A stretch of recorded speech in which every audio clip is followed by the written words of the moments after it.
Ladies and gentlemen, we're just 1 week away from the start of organized team activities, other known as OTAs here for the Washington Commanders. And, before we get into all of that, I want to give you one final video of the Commanders of everybody that you need to, one, look out for going forward, but two, and probably more importantly, the guys who stood out during rookie minicamp and the guys that we need to focus on going in to OTA period. Now, before we dive into this video and talk all about this Washington Commander team going into OTAs, I need you guys to do me a favor. You're going to see some names at the top left of your screen here, including Scott Abraham, John Keim, and obviously the Commanders in general. They do such a good job, the media team, in terms of getting some of these highlights out ASAP for you guys, and you should go follow them on X or Twitter right now, because without them, these videos are just not possible to make. So go give them a follow on Twitter. And I know we've been very repetitive, and the highlights that we're seeing have been all the highlights from rookie minicamp, and I do apologize for that. However, like I said, next week is the start of OTAs, and we're gonna have a bunch of I think 2 to 3 weeks of sessions before mandatory minicamp. So we got about a month of football practice here for you. So with that being said, let's kind of dive into the video and talk a little bit about the players that I think are not only breaking out, but stood out at rookie minicamp, and guys I think we need to look out for going forward.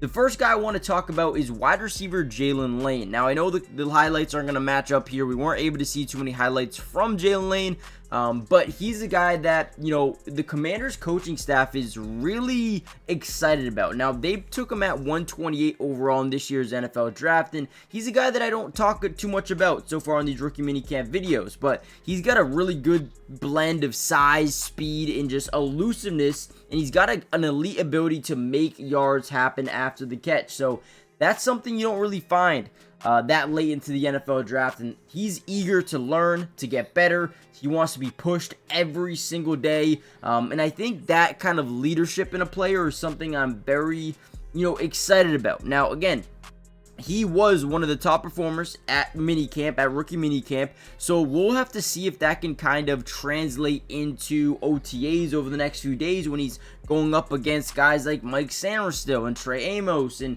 Marshawn Lattimore. So we're going to have to see how that kind of, clears itself out. But right now, he's got some talent, and I wouldn't be surprised if that route running capability, the explosiveness after the catch, and the ability to alone stretch the field, I think is something that can get him onto the football field, maybe even in year one.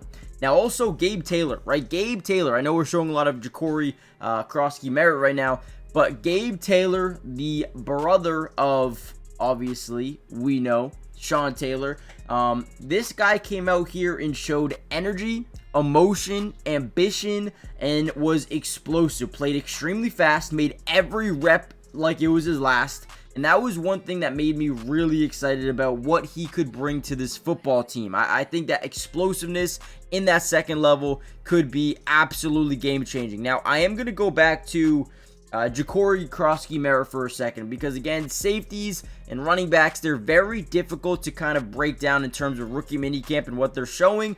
But Ja'Cory Krosky-Merritt's a guy who they drafted in the 7th round, and there is a lot of intrigue with this prospect because he missed the entirety of last season due to eligibility concerns besides just one game, and in that one game he went off. So this was a guy, if he was eligible all of last year and played with that same mentality from that week 1 game, this guy probably would have been a 4th round pick or maybe even a 3rd round pick, and they think they found something really exciting in this dude Ja'Cory Krosky-Merritt. Now, again, he only played 1 game last year, so he's got to get up back to speed. He's got to continue to work, and, he's going to be behind guys like Brian Robinson Jr. and Austin Eckler, maybe even Jeremy McNichols and Chris Rodriguez, right? So that gives him a little bit of time to develop, but man, it was a great first impression.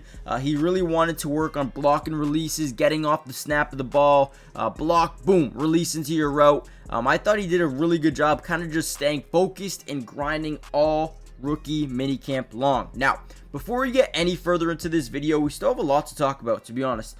Before we get into it though, do me a big time favor, guys. Hit the like button if you want more of these videos, right? So again, OTA start next week. If you want more OTA practice breakdowns, let me know by hitting the like button, commenting down part 2 or P2. Right, and also you got mandatory minicamp in a couple of weeks from now. You got training camp. Make sure you guys join the family. It is free. It doesn't cost anything to subscribe to the channel. And like I said before, we got you guys covered throughout the entirety of camp, all practices, and then once the season starts, we got film analysis for almost every single game. Okay, now with that being said, I do want to bring up a UDFA. Actually, no, we don't need to go to UDFA. Let's just go to another guy that really stood out, at least in my opinion. Trey Amos, man. Again, this is a guy that I thought, if it wasn't for, injury issues, medical assessments, this is a first-round pick. This is not only a first-round pick, he might be one of the first corners taken in this year's NFL draft, right? But he looked fluid. He looked great moving, and there didn't seem like confidence was a problem. This guy is going to have a great NFL career, and again, I apologize that these highlights don't necessarily match up. We're seeing Josh Connerly here, who's also another really good player that I think could develop into a star for this football team. But Trey Amos, I mean, you look at where he slots into this defense. Coaches were amazed with what this guy was bringing to practice. Again, energy, all of these guys, the one thing that we always say, energy. Again, the willingness to want to be better, want to be coached. That's important. Now, right now, it looks like you'll be, maybe behind a Mike Sainristil, maybe even behind, Marshawn Lattimore and Noah Igbinoghene. But overall, guys, what I'm excited about is his potential to grow as a player. And we can't forget, they also signed Jonathan Jones coming over from New England as well. So the amount of depth that this secondary has going into next season is something I absolutely love. Again, you have probably 4 or 5 guys there that I'm excited about. Jonathan Jones, Noah Igbinoghene in the slot. I think you can even move Mike Sainristil back out to the slot if you want to, now that you have Marshawn Lattimore and Trey Amos, who are both outside boundary corners. I think that could be your starting defensive back room, with Mike Sainristil at slot, with Marshawn Lattimore at outside, and Trey Amos at outside. But again, if Trey Amos isn't ready, they can give him plenty of time to develop as a player behind some of those guys and learn from them. So listen, he's got a chip on his shoulder after being projected a first-round pick, fell late into the second round. The Commanders are excited about what this guy can bring to the team. And, Josh Connerly is another interesting guy. I don't need to talk too much about him because you guys already know how good of a player he is. But more importantly, he is going to be battling with Brandon Coleman, which is going to add a lot of competition and a lot of fight in this year's mandatory minicamp, OTAs, and training camp. So again, that should be very, very fun to watch. Now, I'm going to end the video here, but I do need you guys to understand that in a couple of days, a week from now, we're going to be getting some OTA practice highlights. So you're going to see Jaden Daniels, you're going to see Josh Connerly, Jaylen Lane, you're going to see Deebo Samuel, Laramie Tunsil. You're going to see all these guys working, Javon Kinlaw, Jonathan Jones, right, Trey Amos, everybody. So get excited. Let me know if you want to see those videos, and I'll see you in the next one. Peace.